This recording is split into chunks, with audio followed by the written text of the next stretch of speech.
بسم اللہ الرحمن الرحیم سبحان اللہ وبحمدہ لا قوة الا باللہ ما شاء اللہ کان وما لم یشاء لم یکن اعلم ان اللہ علی کل شیء قدیر وان اللہ قد احاط بکل شیء علما۔ بس بھائی کچھ باتیں بہت مختصر ہیں، لیکن اگر اسلام کی وہ چیزیں بنیادی کہ اگر اس پہ آپ کو یعنی سمجھیں اور عمل کر لیں تو پورے دین پہ چلنا آسان اللہ پاک فرما دیں گے۔ بنیادی بات جو ہے وہ جو اللہ اور بندے کے درمیان ایک ایگریمنٹ ہے، یہ ایک معاہدہ ہے، اس کے سب سے قوت والے الفاظ، اس سب سے بلند مرتبہ الفاظ وہ کلمہ طیبہ کا الفاظ ہے، لا الہ الا اللہ محمد رسول اللہ۔ یہ بندے اور اللہ کے درمیان ایک معاہدے کی بات ہے کہ یا اللہ میں آپ کو میں نے مان لیا اور ایسے مان لیا، ایسا اپنا معبود مان لیا، اور یہ مان لیا کہ سب کچھ کرنے والی ذات جو ہے وہ آپ کی ہے، جو بھی کچھ نظر آ رہا ہے اور جو مجھے نظر نہیں آ رہا یہ سب آپ کی ملکیت ہے۔ جیسے غلامی کا اقرار ہے، اس میں اللہ کا بندگی کا اقرار ہے، ہزاروں چیزیں، مختصر بات یہ ہے۔ اور دوسرا حصہ کیا کہ محمد رسول اللہ اور حضور اکرم صلی اللہ علیہ وسلم کے طریقوں میں کامیابی ہے، اور آپ سے ہٹ کے کسی بھی طریقے میں، ہر طریقے میں ناکامی ہے۔ اس کا یقین اور اس کا یہ معاہدے کے الفاظ ہیں، اور یہ اتنے قیمتی ہیں اور اتنے بلند مرتبہ ہیں کہ صحابہ پوچھ رہے ہیں کہ یا رسول اللہ صلی اللہ علیہ وسلم کلمہ پڑھنے سے بھی مغفرت ہوتی ہے؟ کیونکہ بظاہر استغفار کے تو الفاظ نہیں ہیں یہ جیسے، تو اس موضوع پہ پوچھا کہ یا رسول اللہ صلی اللہ علیہ وسلم کیا کلمہ پڑھنے سے بھی مغفرت ہوتی ہے؟ آپ نے فرمایا یہ تو کسی گناہ کو چھوڑتا ہی نہیں ہے، اس لیے صبح و شام ہمیں اس کو کثرت سے پڑھنا چاہیے۔ دوسری بات اہم ترین یہ ہے کہ ایمان لانے کے بعد سب سے بڑا عمل زندگی کا جو مسلمان کی طرف متوجہ ہوتا ہے یا مسلمان کو متوجہ کرتا ہے اسلام میں، وہ نماز ہے۔ نماز پڑھو ایسی، آپ صلی اللہ علیہ وسلم نماز پڑھو ایسی جیسے مجھے پڑھتا دیکھتے ہو۔ اس سے مراد یہ ہوا کہ نماز ہے ہی وہ چیز، نماز ہم کہیں گے اس کو جو حضور صلی اللہ علیہ وسلم نے جیسے پڑھی اور سکھلائی، پھر صحابہ نے پڑھی تو اس طریقے سے ہمیں نماز پڑھیں۔ اور نماز کیا ہے؟ یہ تو بس اللہ سے ملاقات ہے، 5 ٹائم بندے کی۔ اپنے ہر دکھ اور اپنی ہر تکلیف کو اس کی مشق کریں اللہ سے کہنے کی، اور وہ ذریعہ نماز ہے۔ نوافل کے ذریعے بندے کے درجات بلند ہوتے ہیں، تو نفل پڑھ کے مشق کریں کہ فرض کیسے صحیح پڑھیں۔ اور نماز کی کیا بنیادی چیز؟ دھیان اور توجہ، کہ قبولیت کے قریب ہو جائے، جتنا دھیان اور توجہ سے پڑھیں انشاءاللہ وہ قبولیت کے بہت قریب ہو جائے گی۔ اخلاص کے ساتھ پڑھیں، علم کے ساتھ پڑھیں، جو قرآن کا حصہ ہے وہ درست طریقے پہ پڑھیں، مخارج کے اعتبار سے پڑھیں، قرآن کو درست اس میں پڑھیں، اور جو بھی غلطیاں ہیں وہ سیکھ لیں کہ یہ تجوید کے ساتھ قرآن کا سیکھنا، پھر نماز میں اس کی نمازوں میں پڑھنا۔ نماز جو ہے وہ فرمایا کہ افضل جہاد ہے۔ اب دیکھیے کہ اسے افضل جہاد کہا، اور اتنا غور کرنے سے معلوم ہوگا کہ کسی جگہ آپ محفل میں بیٹھے ہوں، سب سے مشکل ترین دل پہ بوجھ، سینے پہ بوجھ نماز اٹھ کے پڑھنے کا۔ جو بہت ہی اللہ کے قریب ہیں انہیں تو کسی چیز کا بوجھ ہی نہیں، بے حد خوشی اور راحت ہے اس پہ، لیکن عام طور پہ نماز کا بڑا، دنیا کو کوئی کام کروا لیں آپ، نماز مشکل ہے۔ نماز کے لیے بہت سی چیزیں آتی ہیں، کہ نہیں یہ میں انسانیت کے لیے کر رہا ہوں، میں یہ کر رہا ہوں، بہانے ہزار ہوں. تو نماز اسی لیے فرمایا کہ افضل جہاد ہے. تیسری بات اہم یہ ہے کہ ہر کام کو اسلام لانے کے بعد علم کے ساتھ کرے، علم کے ساتھ. تو لاکھوں اور ہزاروں لاکھوں چیزوں کا جو اس وقت میں فساد ہے انسانوں میں، آپس میں، وہ علم کی کمی کے باعث ہے، اسلام کا علم نہ ہونے کے باعث ہے. صرف داڑھی ٹوپی سے ہم نہیں بتا سکتے کسی کا علم، ٹھیک ہے نا. تو مختصر یہ ہے، بہت سی مثالیں میں دے سکتا ہوں، اپنی زندگی کی دے سکتا ہوں. تو اس وجہ سے آپ بس اتنا مختصر ہے کہ حج کرنا ہے علم کے ساتھ، زکوٰۃ دینی ہے علم کے ساتھ، اور صدقہ خیرات کرنا ہے علم کے ساتھ. علم سے مراد یہ ہے کہ گھر میں کوئی آپ نے لڑکا لڑکی بوڑھا کوئی کام والا کام کرنے کے لیے مزدور لگایا، یا ریگولر جیسے عام گھروں میں بعض دفعہ کسی ملک میں پاکستان میں بنگلہ کام والیاں. اب جو ہے وہ جو خیرات زکوٰۃ کوئی دینی ہے وہ اس کو کام کے ساتھ نسبت نہیں کرنی ہے آپ نے کہ اس کو وہ بھی دے دیا پھر اور یہ ایکسپیکٹ کیا کہ وہ اچھا کام کرے، اس سے زائد کام لے لیا، ادھر سے اپنا صدقہ بھی شمار کر لیا اور کوئی. تو یہ کام نہیں، جو کام ہے اس کے علیحدہ پیسے، اور یہ اس کو بالکل کسی معاوضے کے بغیر یہ بات دینے، صدقہ کرنا ہے یا کوئی بھی بات. وہ اگر اس میں خیانت ہوگی، آپ نے اس سے زیادہ کام کرایا، تو سمجھے آپ نے اس کا اجر دنیا ہی میں لے لیا، آخرت میں نہیں. تو جب بھی دنیا حاوی ہوگی تو یہ غلطیاں ہوں گی.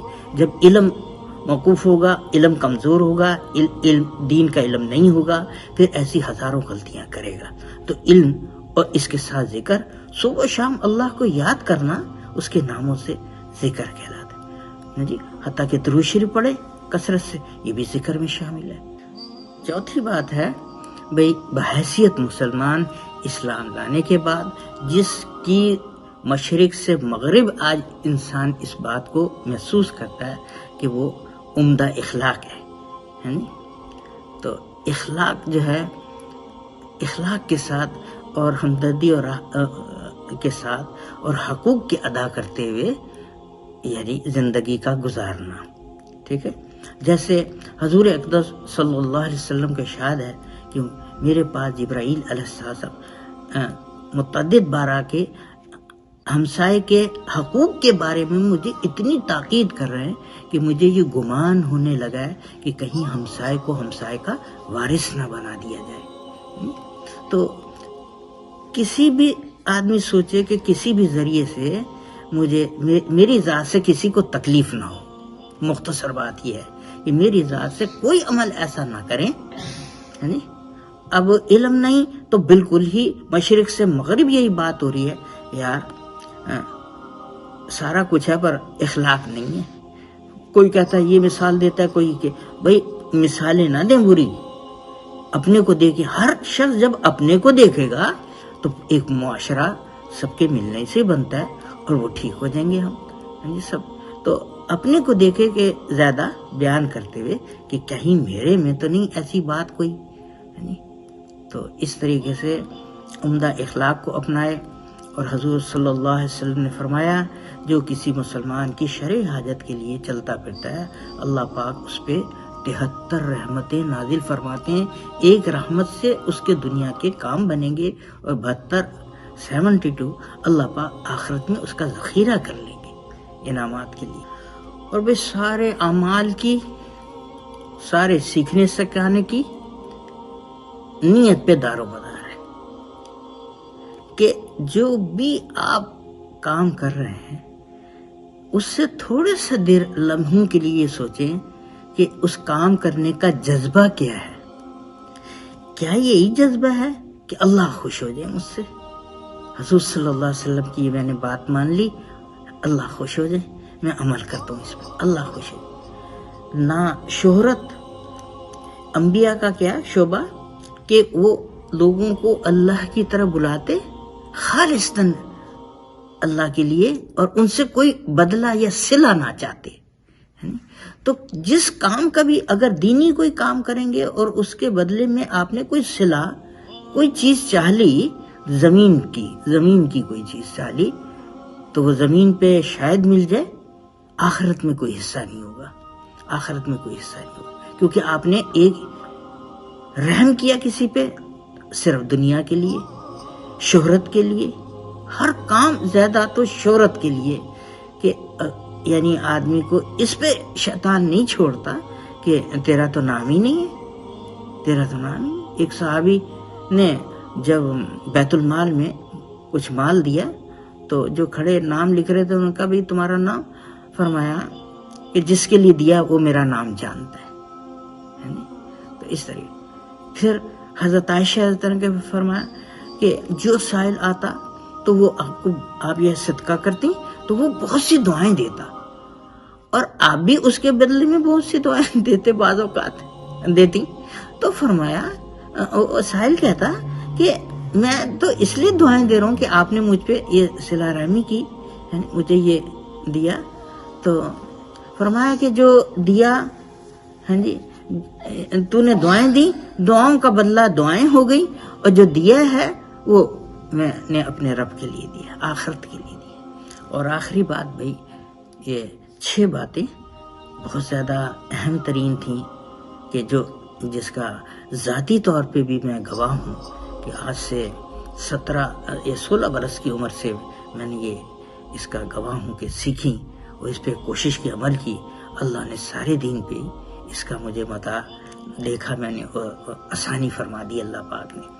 تو چھٹی بات یہ ہے کہ بھائی جیسے ہم سمجھتے ہیں کہ حضور صلی اللہ علیہ وسلم کے بعد کوئی نبی نہیں آئے گا، تو یہ رشد و ہدایت کا کام حضور صلی اللہ علیہ وسلم، اللہ اور اس کے رسول کی بات کون آگے پہنچائے گا؟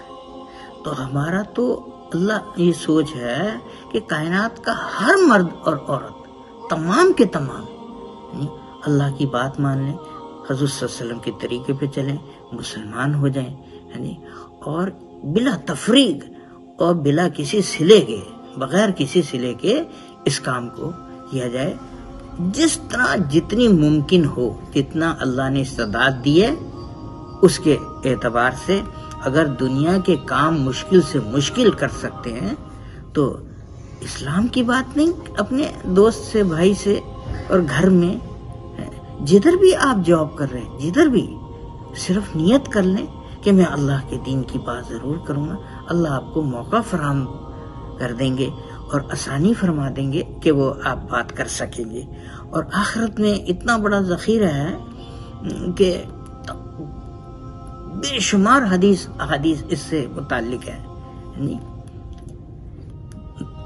کہ یعنی حضرت علی رضی اللہ عنہ کو مخاطب ہیں آپ صلی اللہ علیہ وسلم کہ علی تو 100 کو قتل کر دے گا، اس سے بہتر ہے کہ تیرے کہنے سننے سے کوئی ایک ایمان لے آئے، کافر، تو یہ اس سے بہتر ہے. تو اس طریقے سے ہمیں بھرپور یہ کوشش کرنی چاہیے. جتنا دیا وقت اللہ نے دیا، جو کچھ دیا اللہ نے دیا ہمیں، اسی سے عزت چاہیں، کسی بھی دینی کام سے بھی عزت نہ چاہیں، خالصتاً اللہ کے لیے کریں. اور سب سے قیمتی اور بڑا کام وہی ہے کہ جو انبیاء کو اللہ نے دیا. یہ اللہ نے مخلوق کی طرف بھیجا، دوسرے انسانوں کی طرف بھیجا، اور انہوں نے اپنی بھرپور صلاحیتوں کو استعمال کیا اللہ کے لیے، اور لوگوں کو اللہ کی طرف. قرآن پاک میں بھی آخر میں عرض کروں گا، ایک آیت ہے وَمَنْ أَحْسَنُ قَوْلًا مِّمَّنْ دَعَا إِلَى اللَّهِ وَعَمِلَ صَالِحًا وَقَالَ إِنَّنِي مِنَ الْمُسْلِمِينَ. خود اللہ گواہی دے رہے اس بات کی کہ دیکھو، سب سے جیسے انسان پیدا کی بات کرنا شروع 2-2.5 سال بعد، اور کب تک بات کرتا ہے اور کتنی باتیں کرتا ہے، اور گاڑیوں کی بات، آسمان کی بات، زمین کی بات، ستاروں کی بات، سمندر کے نیچے کیا ہے، سمندر کی تہوں میں کیا ہے، کتنی باتیں کرتا، کتنی کتابیں لکھتے ہوئے. لیکن اللہ نے کہہ دیا تم سب کی باتوں سے اوپر جو بات ہے نا، وہ اس کی ہے جو لوگوں کو اللہ کی طرف بلاتا ہے. تو اس طریقے سے اپنی حسب استعداد کوشش کریں، جان سے، مال سے، وقت سے، اور ایسے حلقوں میں بیٹھیں جہاں کوئی سیاست کی بات نہ ہو، ہاں جی، اور کوئی کسی گروہ کی بات نہیں، کسی فرقے طبقے کی بات نہیں اس میں. ہاں، فرقے طبقوں کی بریچ نہیں کہ اس میں شامل ہو، نہیں، اللہ کے بندے اللہ کی طرف متوجہ ہو جائیں اور یا اللہ میرا بھی ان میں حصہ کر دے. انبیاء والا کام یہ تھا، نہ کوئی گروپ بندی بنائی، نہ کوئی سیاست. آپ ساری ہسٹری پڑھ کے دیں سوائے لوگوں کو اس بات پہ آمادہ کرنے کے کہ جو وقت دیا یہ اللہ نے دیا ہے، اس جان مال کو اللہ کے کہنے کے مطابق. اور وہ کہنا کیا کہ جو مجھے دیکھ رہے ہو، اللہ نے اتنی آسانی کر دی کہ انبیاء کو یعنی بھیج کے مبعوث فرما کے یہ بتا دیا تاکہ عام انسان غلامی پہ اللہ کی بات کے ماننے پہ تیار ہو جائے. تو پھر جو تیار ہو جاتا ہے، جو ہائرنگ ہو جاتی ہے، اس کے بعد آدمی پوچھتا ہے مینیجر سے، آنر سے، اب مجھے کرنا کیسے ہے. تو یہ اللہ کے خاص بندے کہ جیسے مجھے دیکھتے ہو، انبیاء ایک مثال انسان کے سامنے کہ ایسے کر لو کامیاب. یہ وقت تو ختم ہو گیا اور بس اس میں ہی کامیابی اور ناکامی ہے، یہیں پہ یہی وقت ہے. آدمی کوئی شیطان بہکاتا کوئی اور وقت ہوگا، ابھی نہیں، ابھی نہیں، حتیٰ کہ موت کا وقت قریب ہو جاتا ہے. اور یہ اسی میں رہتا ہے کہ شاید اصل میں کل پرسوں ایسا کروں. میں نماز شروع ایک 64 یا 65 سال کی عمر میں کسی کو فون کیا، میں کہ یار کیا عمر ہے، کہنے میں نے اتنا ہی عرض کیا کہ نماز تو پڑھنی چاہیے. دیکھو کہنا میں ضرور پڑھوں گا. میں نے کہا ابھی تک کہہ رہے ہو پڑھوں گا؟ مطلب یہ 65 یا 67 سال کے بعد بھی یہ سوچ آ رہی ہے کہ کروں گا، تو کیا 600-700 سال باقی رہ گئی؟ یہ کوئی ارادہ ہے یا ذہن میں آ گیا؟ اوفو، زندگی کے آخر تک آدمی کہے کہ کروں گا تو بہت خسارے کی بات ہے. سوچئے، سوچنے کے لیے اور فکر کے لیے تھوڑی سی بات ہے. وما علینا الا البلاغ.